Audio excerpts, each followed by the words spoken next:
టీవీకి స్వాగతం. Cyber crime మరియు డ్రగ్స్ పై అవగాహన కలిగించేందుకు చిత్తూరు జిల్లా పోలీసులు నడుం బిగించారు. విద్యార్థులతో కలిసి చిత్తూరు నగరంలో అవగాహన ర్యాలీని చిత్తూరు జిల్లా ఎస్పీ మణికంఠ చందోలు ప్రారంభించారు.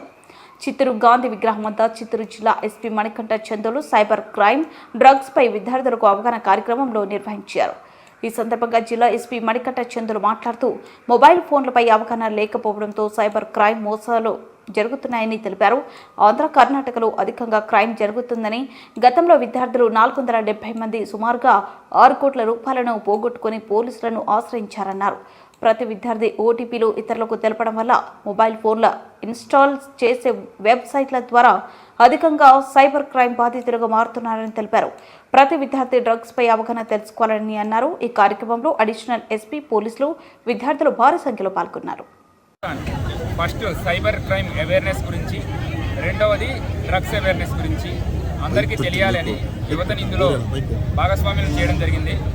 రీసెంట్గానే మనకి డేటా మీరు ఏ యాప్ అనే పేరుతో కర్ణాటక అండ్ ఆంధ్రాలో, ఎస్పెషల్లీ పలమనేరు ఏరియాలో సుమారుగా ఒక 470 మంది కూడా మన దగ్గరికి వచ్చేసి వాళ్ళు 6 కోట్ల పైన మోసపోవడం జరిగిందని చెప్పారు.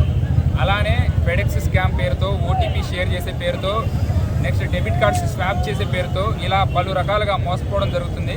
ప్రధాన కారణం మనం ఏం చేస్తున్నాము, ఈ ఇంటర్నెట్ వల్ల ఏం చేస్తున్నామని తెలియకపోవడం వలన, దాని గురించి అవేర్నెస్ లేకపోవడం వలన ఈవెన్ చదువుకున్న వాళ్ళైనా సరే, చదువు రాని వాళ్ళైనా సరే, ఎవరైతే ఫోన్ వాడుతున్నారో వీళ్ళంతా కూడా లూజ్ అవ్వడం జరుగుతుంది.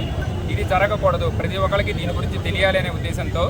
మరి ఒకటి గంజా, డ్రగ్స్, వీటన్నిటినీ కూడా యువత ఎక్కువగా వాడడము, దాని వలన ఏదైనా సరే యాంటీ సోషల్ యాక్టివిటీస్ చేయడము అండ్ డ్రగ్స్ ఎక్కువ వాడేసేసి ఏమైనా క్రైమ్ జరిగే అవకాశాలు రోజు రోజుకి పెరుగుతున్న దృష్ట్యా ఈ డ్రగ్స్ అండ్ గాంజా వీటి గురించి కూడా అవేర్నెస్ కలగాలి, యువత వీటి నుంచి దూరంగా ఉండాలి అనే ఉద్దేశంతో మెయిన్గా స్టూడెంట్స్ అందరినీ పిలిచి ఈరోజు ఇందులో వాకథాన్లో భాగస్వామ్యం చేయడం జరుగుతుంది. మా ఒక ఉద్దేశము దీని గురించి ప్రతి ఒక్కళ్ళు తెలుసుకోవాలి, సైబర్ క్రైమ్ జరగకుండా చూసుకోవాలి, ఎక్కువ అవేర్నెస్ కలగాలి, అలానే డ్రగ్స్కి యువత దూరంగా ఉండాలి.